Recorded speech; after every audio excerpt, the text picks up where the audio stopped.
I don't understand what kind of payoff, deadening of a conscience happens to overlook something this egregious.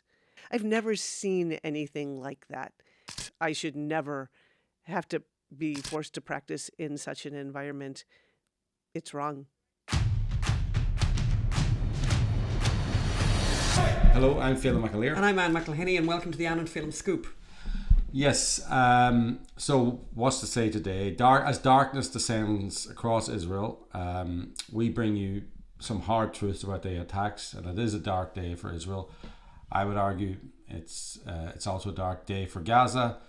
I would also argue that Gaza has been in the dark ages for a lot longer than the last few days. We're going to bring you some truths about the attacks that are going to maybe make you think again. And we bring you breaking news about our latest project. We've been kind of hinting about it for a while. A project that will reveal the truth about abortion in a way that has never been done before. It is quite unique, believe us. We'll talk about that later. So what is there to say about the attacks in Israel? It's a dark day. It's Israel's 9/11, the biggest massacre of Jews since the Holocaust. Huge mass. I mean, in comparison with what happened in the United States, it's much, much bigger per capita from the size of the country. Yeah, the stories, if you can listen to them, and I have to admit I can't listen to many of the stories. I can't watch many of the videos on Twitter. They're just too much. But I would argue it's also different. And although it's bigger than 9/11, it's different from 9/11. There was no social media then. There were no camera phones in 9/11. Just missed 9/11. Just missed that. We didn't see people die. Pretty much, we didn't really see people die on 9/11. We saw the buildings collapse. We didn't see people murder men, women, and children.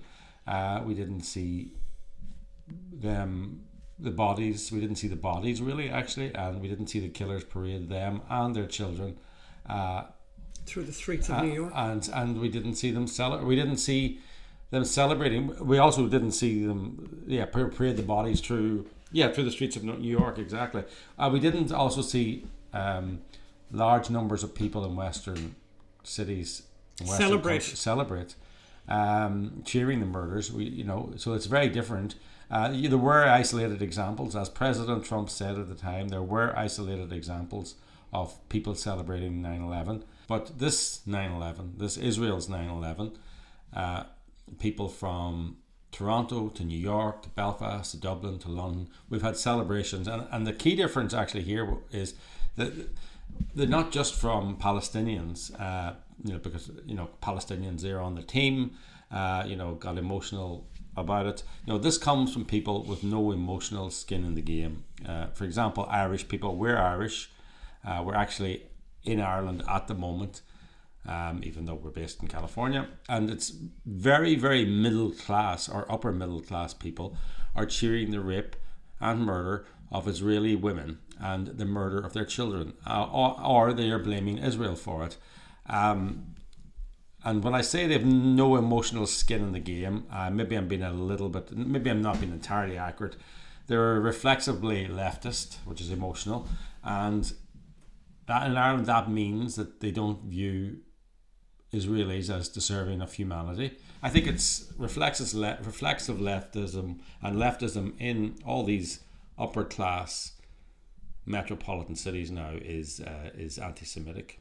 It just seems that way, and anti-Semitism is just the thing. And there's been some horrible examples of people celebrating and people saying extraordinary things. The big example I think you're going to talk about, Phelan, is what was said here in Ireland. Yes, no, we'll talk about Ireland because we know the people, and we know their backgrounds, by the way. We know where they're coming from, and it makes it all the more outrageous actually when you know who these people are. I mean, for example, this is not as bad as some of them, but an Irish government minister has urged for a proportionate response from Israel to the attacks, and it's like, what does that mean? What's proportionate to rape and parading women naked through the streets? What's proportionate? What's a proportionate Well, actually, I have a suggestion. Response? So there's 2.3 million people in Gaza, and there's 12 million people in Israel. So no, there's not. There's 8 million. So That's 4 times. So if, let's say, 700 Israelis were killed, does that mean they can kill 7 4 2,800? And how many rapes are they allowed then if it's proportionate?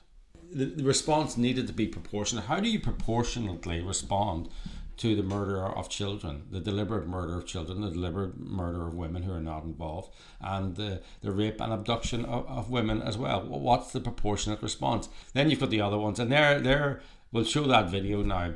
There's a crowd gathering outside the Irish Parliament, and they are chanting, "Palestine will be free from the river to the sea." From the river to the sea, Palestine will be free. From the river to the sea, Palestine will be free. Free, free, Palestine. Free, free, Palestine. Now, for any of you who don't know what that means Palestine will be free. So it'll be Palestine from the West Bank and Gaza to the West Bank of the Jordan, the river, to the sea, all the way to the Mediterranean. So no Israel. So it's a chant to wipe out Israel, which is Hamas's raison d'etre. So that's Ireland. But then you get people like Chris Andrews, TD. Now Chris Andrews, his grandfather fought in the Irish War of Independence. His grandfather was, I think, one of the members of the first Parliament in Ireland. His grandfather fought in the Irish Civil War. His grandfather was then the foreign minister of the Irish government. His father was a member of the Irish Parliament. He's a cousin of Ryan Tubridian as well, I believe. He's a cousin of somebody on the television in Ireland. Well, he's kind of the cousin of Jimmy Kimmel, you know. These are elites. These are elite people. This guy would have been to the best schools and the best universities. And what's he saying in a tweet then? The Irish people stand with Palestine, right? So, and it's in response to the president of the European Union saying, today Hamas terrorists have struck at the heart of Israel, capturing and killing innocent women and children. Israel has the right to defend itself. The European Union stands with Israel, right? So this is the head of the European Union, Ursula von der Leyen, saying this and saying they've struck at the heart, killing innocent women and children. The European Union stands with Israel. And he wrote, the Irish people stand with Palestine. I remember Chris Andrews. He used to run a little coffee shop, a super cool coffee shop on Bagot Street. So the ultimate cool. And he is standing with the people of Palestine for the killing, or he's standing with Palestine, so not with the people of Palestine, in response to somebody saying they're capturing and killing innocent women and children. He's all good with that. This one caught my eye here. Jack Nolan, we'll put this up. I don't know who Jack is. Jack Nolan is a student at Trinity College, but studying like politics or whatever. The funniest thing about Jack Nolan, you can see his bio there from Twitter.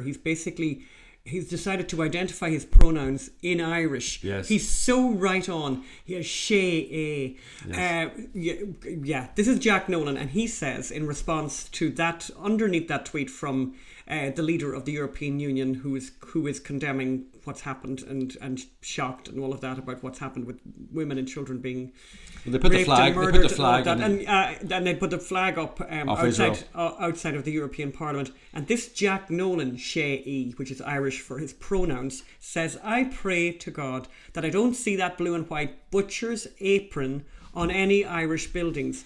Any Irish person who stands with Israel is a traitor to their nation. He's in university, by the way. Only somebody who would be in university could say something that appalling. It almost makes me want to go over to Ireland and go and buy a kind of commercial building in Dublin just to put an Israeli flag. And maybe I could rent one for a day, pop up. I should have said about Chris Andrews, who's the grandson of all and the son of all. He's also a member of the Irish Parliament. Maybe I didn't say that. So he's a member of the Irish Parliament for Sinn Féin, which is going to be the biggest party in the next government, in the next election. Then you got Richard Boyd Barrett, who's a member. I think he's the leader of People Before Profits (PBP), who's a socialist in the Irish Parliament, and represents one of the richest parts of South Dublin.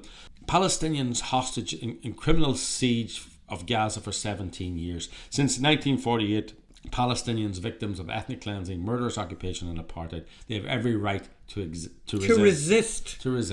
That is one of the most privileged. Richard went to a private school as well in South Dublin, so he's one of the richest people in Dublin. From a very wealthy and privileged background, and has no problem with the murder and rape of women and children. Good for you, Richard. Well done. Now, People Before Profit, you may remember, they were very heavily involved in the pro-trans protest in Dublin, and I really liked it. They're known by their acronym PBP, and somebody says they're not people before profit now, they're people banning puberty. So I like that one. So Sinn Féin, so they're going to be they're the largest party in Northern Ireland, and they're going to be the largest party in Southern Ireland after the next election. So let's have a look at what they put up on this is young Sinn Féin, Ogra Sinn Féin, and they put up a new picture on their profile of the Palestinian flag. Isn't that it's nice to have a hobby, I suppose, you know? And then we got Jerry Carroll, who's a People Before Profit person up in Belfast.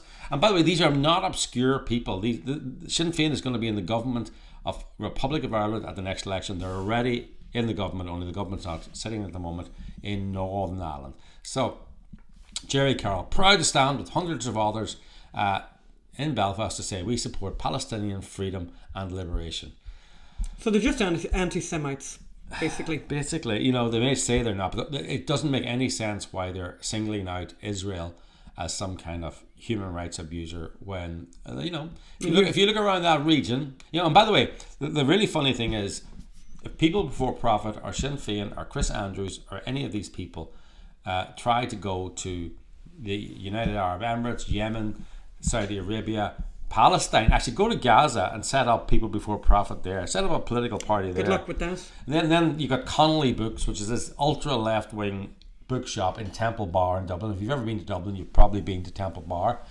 And they, on the evening of it, long live the heroic Palestinian people, long live their steadfast resistance, victory is certain, and a picture of the Palestinian flag above Connolly Books. Wonderful. And then Ogra Sinn Féin, Gaza is the largest refugee camp in the world. Joe Brawley, my personal favourite. Now Joe is from Northern Ireland. He's a barrister, actually. He's a barrister and television pundit about sports. All he got from this, he looked at this, and the Israeli defense minister says, I have ordered a complete siege of the Gaza Strip. There will be no electricity, no food, no fuel. Everything is closed. We are fighting human animals, and we will act accordingly. Rum language, you know, probably shouldn't have used it, but 700 of his people have been died, the biggest massacre since the Holocaust. Joe Brawley doesn't care about videos of women being murdered. Sorry, I won't say he doesn't care, but he has not tweeted about it. His idea to tweet was to pick up on the word human animals. He didn't tweet about women being kidnapped. He didn't tweet about women being killed. He didn't tweet about families being killed. He says, human animals. This is how Adolf Hitler described the Jewish people. You're such an intelligent person. And then now Alan Shatter, who is a Jewish MP, he pointed this one out on Twitter there. Bono, and we can even play a little bit of that. Bono of U2, to be fair to him, they're currently playing in the Sphere in Las Vegas, that huge $2 billion outlet there. They're playing there, and Bono did offer. Bono of U2 talks about the hundreds of young men and women who were murdered by Hamas terrorists at the music festival in Israel. His statement was made during the band's concert at the Sphere on Sunday night in Las Vegas. So well done him. You know, it's the least he could have done. We have been rather. We've been very, very critical of Bono, but I have to say he has now redeemed himself somewhat in our estimation. Are you forgiven for that bad poem on St. Patrick's Day? It's come a long way to bringing me back to Back thinking. to Bono. Back to Bono. In fact, we're back in LA. Maybe we should go and see him in the Sphere. What do you think, Anna? Or is that a step too far? I'm not sure. I'm not sure I'm ready for Vegas again. Maybe. So yeah, but then the Alliance Party, the great and the good. So when I was a lad in Northern Ireland, we were all trying to kill each other as we were. There was the Alliance Party. They were the good people. They didn't. They weren't sectarian. They wouldn't get involved in violence. They wouldn't. Oh my God, they were so above it, and they got every soft job going in quangos and all that. They were the great and the good.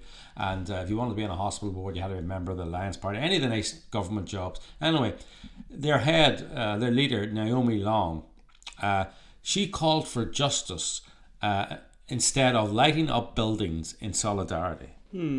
Right? No justice. Stop this Instead of lighting up buildings in solidarity with either side, in the Israeli-Palestinian conflict, maybe we should instead light a candle for peace in the darkness of war. And in memory of all those whose lives have been lost, my prayer is for peace and justice for all. She posted with an X. Maybe we should all sing Imagine as well. I think I saw that Imagine was trending on Twitter today. No way. I think so. The funny thing about Imagine is, if you go to Gaza and sing, you can go to Tel Aviv now and sing Imagine. You could go to Jerusalem and sing Imagine. You could go to anywhere in Israel and sing Imagine. Some people might not like it, but a lot of people would join in. It's a diverse society, Israel. By the way, I haven't been there, but I know that you can go there and sing Imagine. You go to Gaza, and as soon as you get to the song Imagine There's No Religion, you will not get to sing the rest of the song, and you'll be lucky to escape with your life. And that is a fact. So that is Ireland for you. Although all of you people who come to Ireland and say you love Ireland, I know I like Ireland myself, but you have to recognise that this is not. And it's not just Ireland. Plenty of other countries in Europe have a similar affliction. And it's not just that there's a lot of Palestinians here or Arabs here. It's because it's homegrown anti-Semitism, and it's a big project to try and overcome that, because it seemed, when you look at what the pictures you saw and the reactions, you think, are these people on the same planet as the rest of us? Do they see what I see? Moving right along, the whole situation in Israel has completely dominated everyone's minds and thoughts and prayers. It's an awful, awful dark time, as Phelim said. We have breaking news about our latest project, which we wanted to bring to you this week, even though our minds and our thoughts are all on Israel, very, very much so. But we have been working on a project which we've been hinting at a little bit for quite a while. So we're really happy to bring the breaking news to you about this new project. And I think the best way to explain this is there's a part of the Gosnell story that's never been told, and that we've been wanting to tell for a long time, and we feel this is the right time to do that. For those out there who don't know who Kermit Gosnell is, I suppose we should actually give them a little resume, which I will go ahead and do. Kermit Gosnell is serving 3 life sentences in Pennsylvania prison. He is an abortion doctor from Philadelphia, and he was also a huge opioid dealer. The authorities were raiding his clinic because he was selling opioid prescriptions, and they uncovered a house of horrors, and they also uncovered America's biggest serial killer. He killed several patients, and he killed hundreds, if not thousands, of babies in a 30-year killing spree. As in the babies, and if there are any sensitive ears listening, maybe turn the volume off for a moment. The babies, they were extremely late term abortions. The babies were born alive, and then he killed them by stabbing them to death. And it's a horrific story, but it's an important story. There are many Gosnells out there. So remember, they went into this clinic to look for drugs, and by the way, the clinic was filthy. So with that background, he's now serving 3 life sentences. With that background, tell the story. So on the night of the raid, when the police and the CSI, the crime scene investigators, and the FBI and the Philadelphia police and police from the district attorney's office, when they went into the clinic, it was a huge crowd. I think there was 18 law enforcement officers in total went in. They all took photographs because they needed to do that, because they didn't know what they were looking at. They might have needed these subsequently for a trial, and they did. And they took photographs of everything. They took photographs of the clinic. It was filthy. There was cats in the clinic. There was cat litter in places where people were going to the bathroom.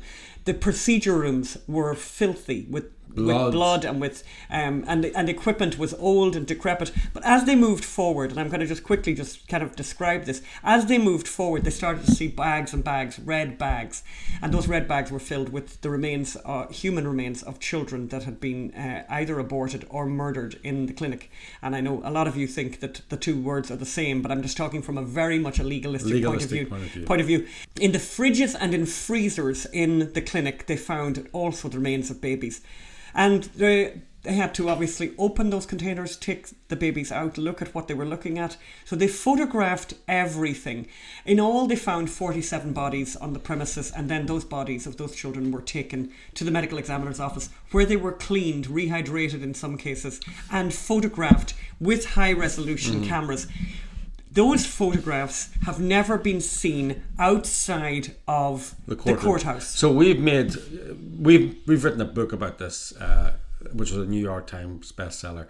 We've done a podcast on it called Serial Killer, a true crime podcast, which got into the top 10 of true crime podcasts worldwide. We did a play about it in New York, which the venue cancelled. Because it was going to shine a negative spotlight on abortion. The left don't want you to know more about this story because it tells the truth, and they don't like the truth. And these photographs are journalistic. In fact, they're not even journalistic. They're evidence, and that's the name of the. Well, we haven't said yet. So we've decided to have a photographic exhibition, a true crime photographic exhibition. These have been done very often in the past. It's a very rich tradition of having crime scene photographs in photo exhibitions in America. It's been done many times in the past. So we are going to do exactly that, and we've chosen to do the first of these. This photographic exhibition from these photographs that have never been seen outside of the courthouse. We have decided to do that starting in Columbus, Ohio. Many of you will probably know that there is a ballot initiative about to be voted on in Ohio, and we think that this part of the story, this journalistic part of the story, should be told, and those photographs should be seen by people if they want to see them in Columbus, Ohio. And we will give you in the show notes all the details of the opening day and the hours when the exhibition will be running from around the 20th of October, so from the week after next, for about 3 weeks, up until the ballot initiative, which is on the November the 7th. We just think it's important that people know the truth. And this is not, we didn't take these photographs. No. We didn't, and anti-abortion activists didn't take these photographs. Disinterested police detectives, officers, crime scene officers, FBI officers, DEA officers who were looking for evidence that they could present in court took these photographs. So you got to see these photographs. Now, most of the photographs are not graphic, by the way. There may be shocking, and they may be wow, and they may be I don't believe it, but they're not graphic. And any that are graphic are going to be behind curtains, so you can pull the curtain and see it if you want, and if you're not, you can walk past. But it's important to know what goes on behind the doors, behind the closed doors of these places across America. And our intention is to bring this exhibition across the country, into every state, into as many towns as possible, to allow people to see these photographs. And they're beautifully curated. We have a wonderful artist working with us to make this exhibition possible. And that's where I get to say we would really appreciate your help. We have been very, very lucky with donors who always come up to the plate to help us when we're trying to do these unique projects. No one else does the work that we do. No one has done anything like this before. As I said, these photographs, as Phelim said, these are not from any kind of activist background. This is from a court case. This is evidence. This is unimpeachable. These cannot be questioned. And what's interesting about many of the photographs, and particularly the sensitive photographs of the babies, is that the law in Ohio will allow for babies to be legally aborted, will allow for these babies to be legally aborted up to 9 months. That's what they're trying to get into the Constitution in Ohio and into the constitutions of many parts of the country. Maybe people, what do you think? Have a look at this exhibition and let us know what you think. And if you think it's a good idea to let people know what these abortions look like, then you will help us. As I think I mentioned before, we had a very generous donor who recently gave us $25,000. We would love to see that matched. That would help us a great deal. Obviously, this is an expensive business. It's very expensive. It's a very expensive business. We've had to get a premises in Columbus. We've got that. We've gotten this wonderful artist to help us with the curation. We're obviously, producing prints of these photographs and staging them. We're going to need security. We're going to need a lot of security. A lot of security, a lot of staff to attend on each day of the exhibition. But we would appreciate your help. Please help us do that. But I wanted now, at this point, go to an interview I did earlier. How can people help? Go to unreportedstorysociety.com. Give what you can. Yeah, please go to unreportedstorysociety.com, unreportedstorysociety.com, and give what you can. As I said, we would love to match that $25,000. It would go a long way to help us advertise and pay the people that we need to pay to make this happen. I think one of the biggest expense, obviously the printing of these beautiful, funny, the photographs are beautiful too. They're a record of an extraordinary moment in American history, actually. They're a record of a killer caught at a moment in time. They're a record of how he was allowed to kill, because, by the way, there were women who were killed in that clinic, and the authorities never came behind those closed doors. Finally, the cops did, and we have those photographs, and it's a very, very interesting insight into American society and American culture. It's also a chance for the children, these babies that are quite extraordinary. The photographs of them are extraordinary. It's a chance for them to speak. It's for them to be heard and to be seen and to be recognised. And let them speak for themselves. And the pictures actually do speak for themselves. What I did earlier, I think we're going to go over this interview I did earlier. I spoke earlier to a neonatologist, a famous neonatologist, to help us understand what she saw when she looked at this exhibition. She has seen these photographs. Yes, we sent her the photographs that and she's had a chance to look, and it's quite an extraordinary interview because she's a medical professional who works with babies at that very age, and her reaction to looking at the photographs. Let's go over and hear that interview right now.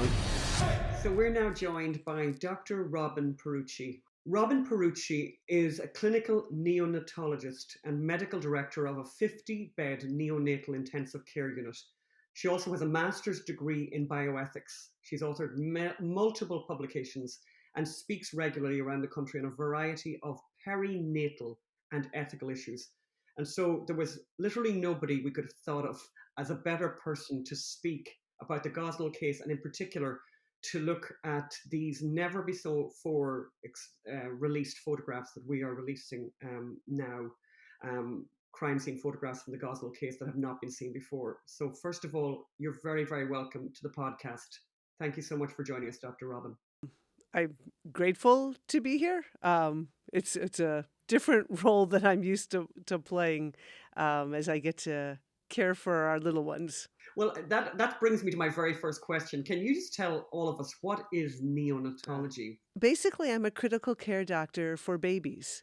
I take care of little ones that are born at term but too sick for their pediatricians to care for, all the way down to what we call edge of viability, our tiniest little ones. And the edge of viability these days is 22 weeks. Term is 40. So they're literally halfway, a little over halfway through a pregnancy. And then every combination of if there's something that's not gone correctly with the baby or the pregnancy, we get to care for the babies. But I would also say real quickly, there's no such thing as caring for a baby without caring for the mom and the family. So doing all of those things is what I have the true privilege of getting to do. And how, could you give us an example of a kind of a case that you could tell us about? How young are some of these patients? You've mentioned the edge of viability at 22. At 22 weeks, what are you dealing with at that stage? What does this look like? So at 22 weeks, it's not just a small baby. Every single organ system is immature. So my job is, how do I help the baby as safely as possible mature outside of the mother's womb, and with all the different organ systems interrelated, but at a severe impediment because they're not made yet. They're not in the correct developmental place to function outside of mom. And there are some things where we've gotten much better at.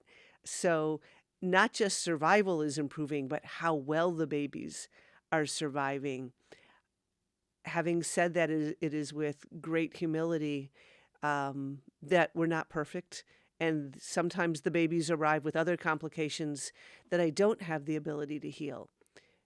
but that never means that the person is worthless before me. Always, no matter what is found, I have the true privilege of helping to our best ability, helping the baby to survive as well as possible for as long as possible.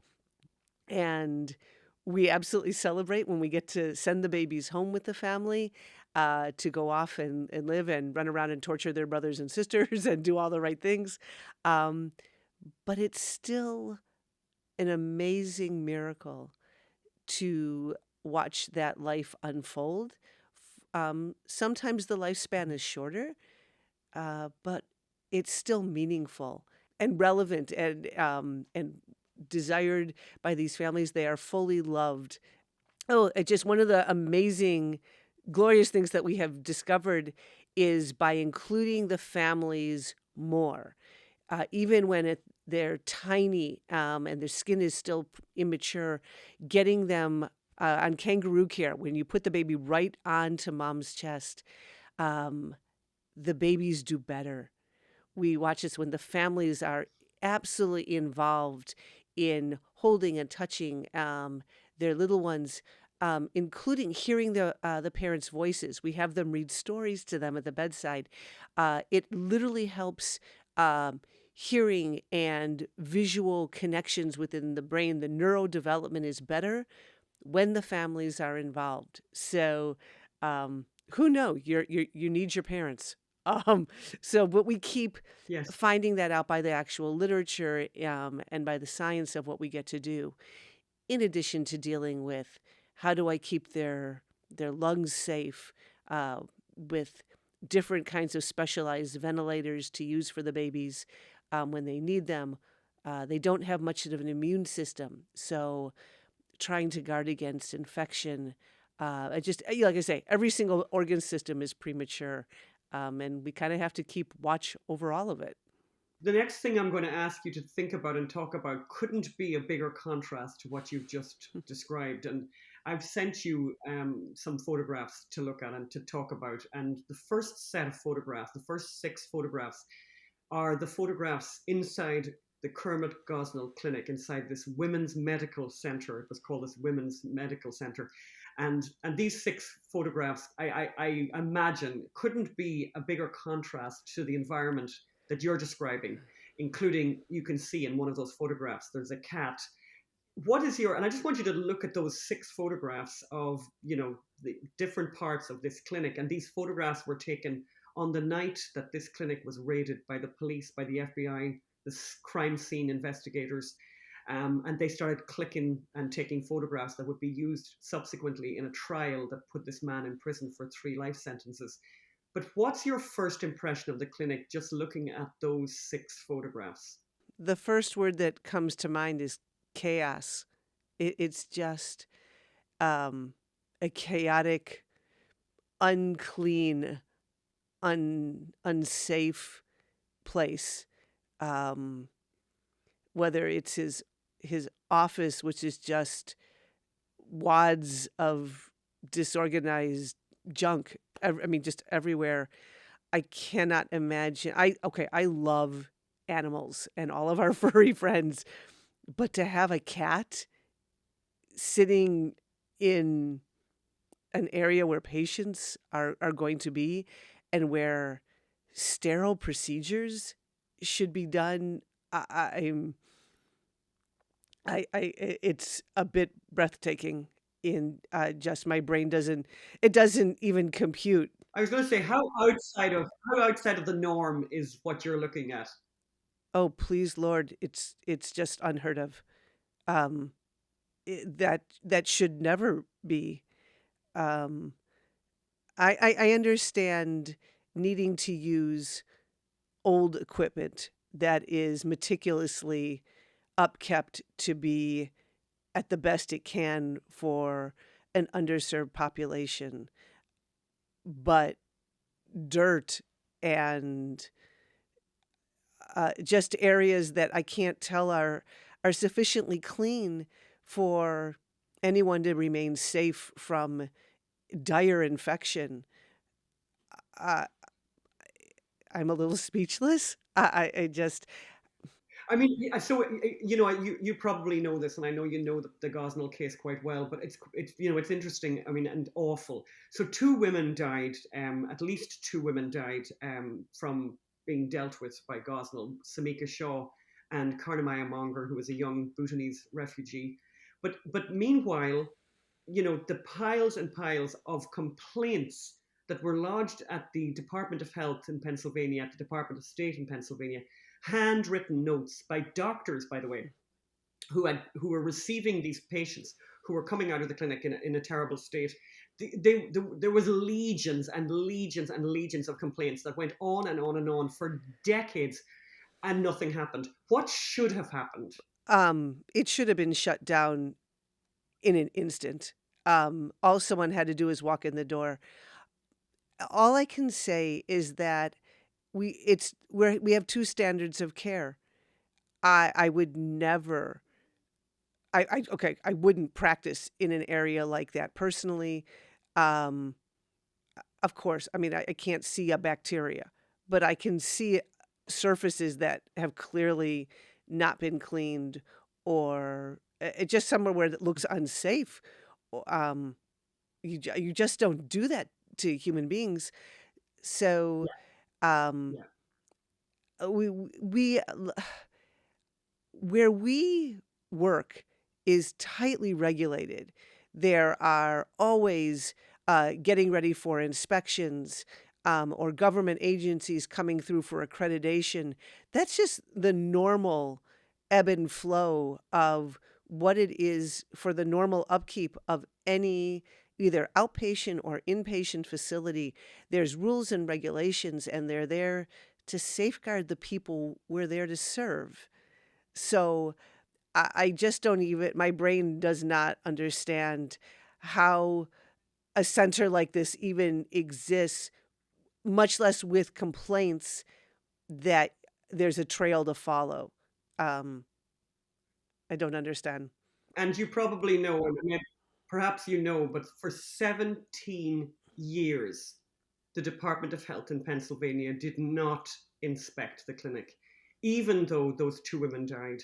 I mean, as a medical practitioner, how does that, like, what is your reaction to that? The people who passed on looking need to see these photos.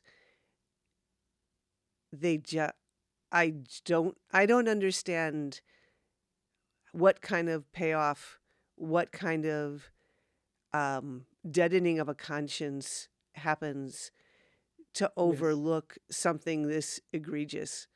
Um, it yes, like I say, it doesn't make sense to me. I've never seen anything like that. I just have it. yeah. I should never have to be forced to practice in such an environment. It's wrong. Mm. It strikes me, I have to say, and I've made this point a lot of times, you know, Pennsylvania has all the regulations you could possibly imagine. It has all the rules, it has all the laws, every possible safeguard is there in place. And every one of those were removed in this case. And it has to, this is an opinion of mine, and you don't have to agree with me. It makes me think it's almost impossible that such a place does not exist elsewhere in the country because of the politics of abortion. So that this was allowed to continue and to thrive despite the deaths of two women, despite all of the complaints, even in a place as highly regulated as Pennsylvania. There's something very worrying about that because it makes me wonder what's happening in New York, what's happening in Illinois, California, New Mexico, Kansas, Colorado. What's happening in all those places where you can have an abortion up to 9 months? I wonder, given the politics. I It makes me want to. This is why calling abortion equivalent with health care is so deeply troubling. Wherever you fall on this issue, whether, and we've had so many women who have been traumatized by this that it's very hard. The language becomes so problematic, pro-choice, pro-life, we're talking about human beings. How do we back up and say, how do we safeguard each other? Look at this. Never again should this happen. There should never be, in the United States, where we have the very best access to medical equipment and procedures and centers that are held up as the pinnacle of people travel across the world for medical care to come here. How can we possibly agree to any regulation or law that removes any of the safeguards that demand our women be kept as safe as possible for whatever procedure they need? We can argue about what that happens to with the procedure later, but keep them safe. No one should ever have to enter a center like that, no matter what their problem is. That's just wrong. I'm going to move on now to the next set of 6 photographs. Now, these photographs are, you'll see these red bags. This is where Gosnell stored the remains of babies that had been aborted. And I think in a couple of cases, some of the bodies that were recovered were in fact murdered. In the technical phrase. There are photographs here that show just the bags, just all of the bags, and also then we can see a fridge and we can see a freezer with these containers. Inside those containers were the bodies of babies. How are the babies remains? So sometimes you don't have a great outcome in the neonatal unit, and sometimes you obviously have children who don't make it. How do you treat the remains? Because this is a very particular, this is what Gosnell did. He threw them into these red bags. He put them into the freezer. He threw them into the fridge. He, in some cases, put them down the sink, in fact. We know that because the drains were clogged up. How are the remains of babies in your clinic treated? Okay, to have actual children in random containers, and containers is an overstatement. He's cut up bottom parts of just random plastic containers, like household goods.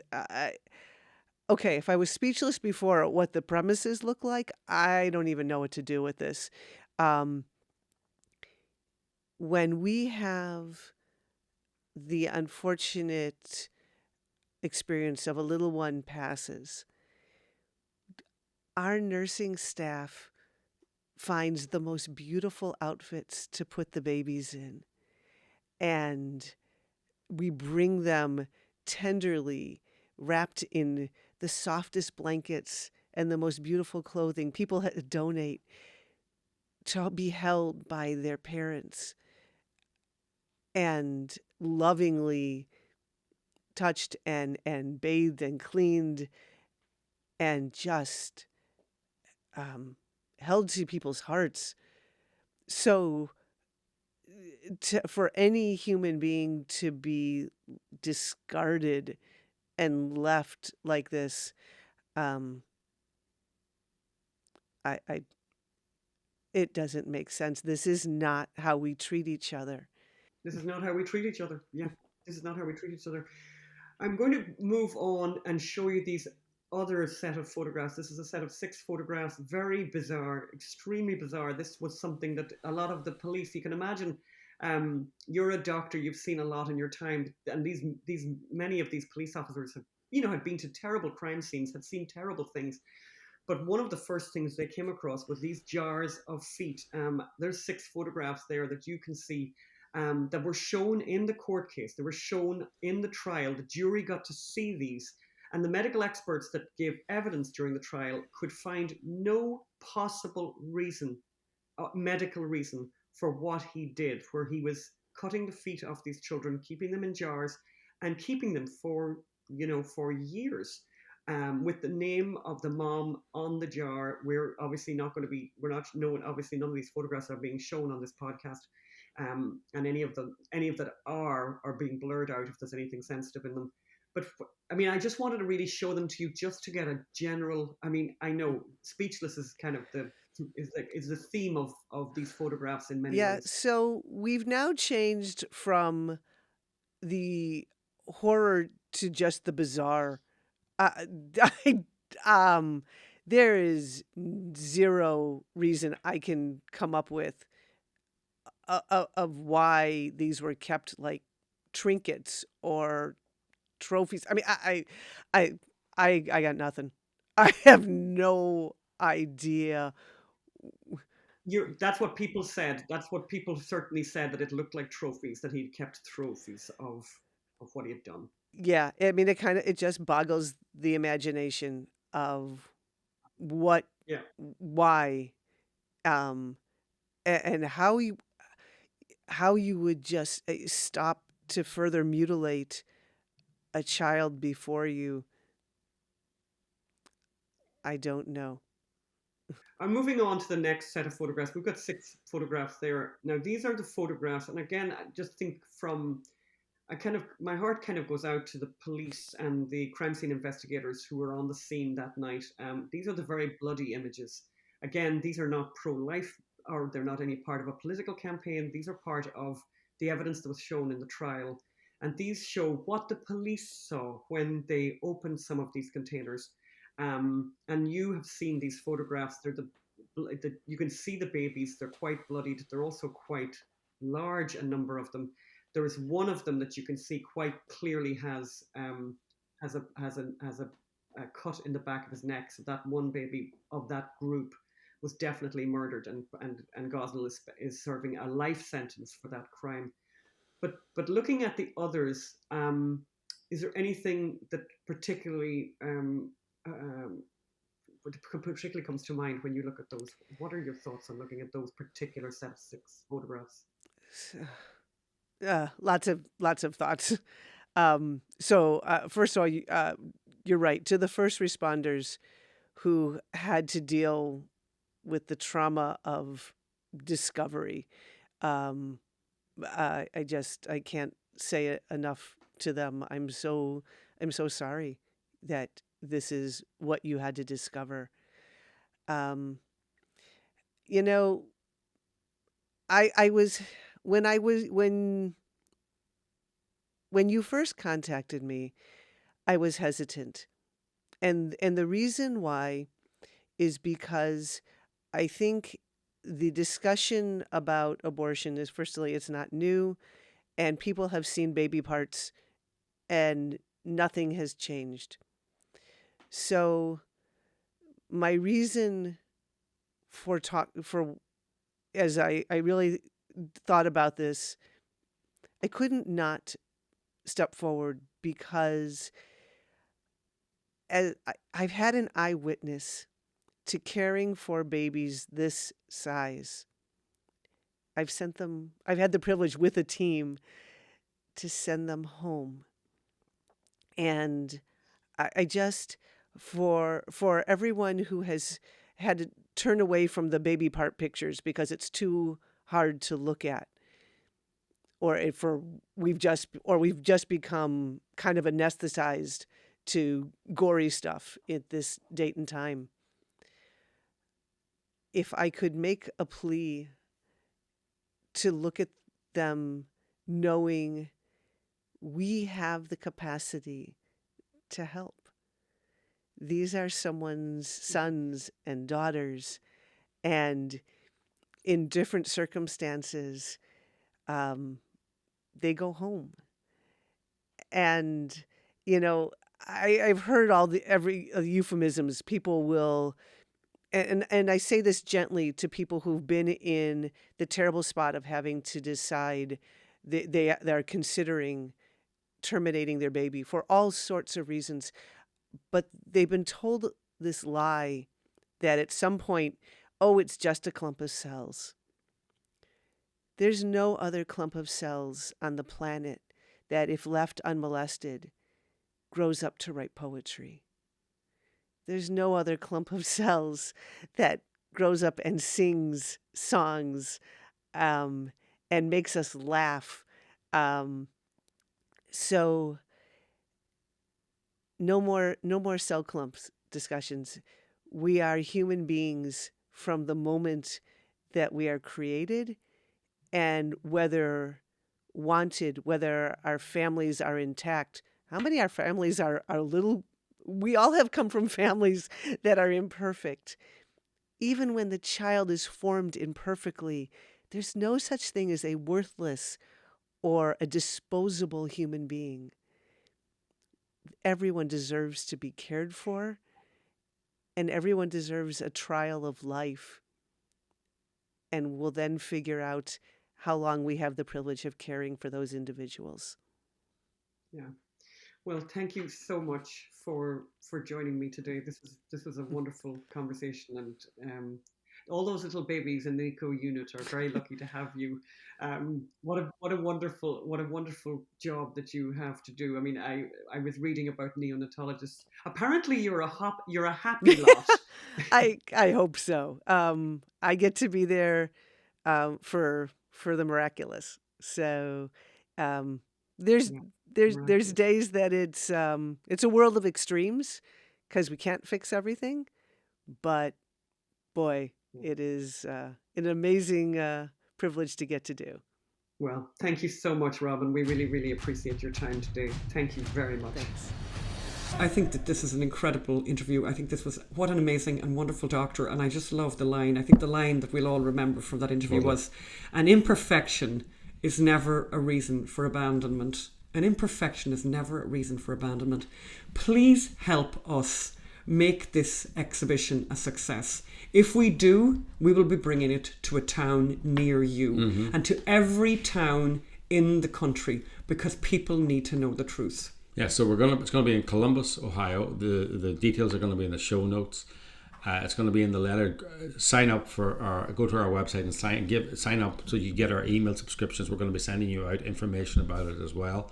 Come to it. Tell your friends about it. If you can't come, if your friends can't come, send a donation to the unreported storysociety.com. The left do photographic exhibitions all the time about climate change and about BLM and all that, and racism. This is a photographic exhibition, a journalistic photographic exhibition about the most important topic of all, life. And you'll notice, I just should have said that earlier, and perhaps we'll put this in earlier in the show. You will notice that we showed, during that interview, we showed some of the photographs. The photographs of the babies we did not show when we blurred them out or didn't show them at all. We do not intend to do that, not in this format. People will see them in the exhibition. They will be behind little curtains so that people make the decision themselves of whether they want to see them. So you can walk into that exhibition and not see anything very disturbing. You'll be left. You have a choice. You will have a choice of what you want to see. We're pro-choice in that. We're pro-choice in that regard. Yes. Okay, that's enough from us for this week. And let us know what you think. And please let's get in touch with us in the show notes. Thank you so much. Bye.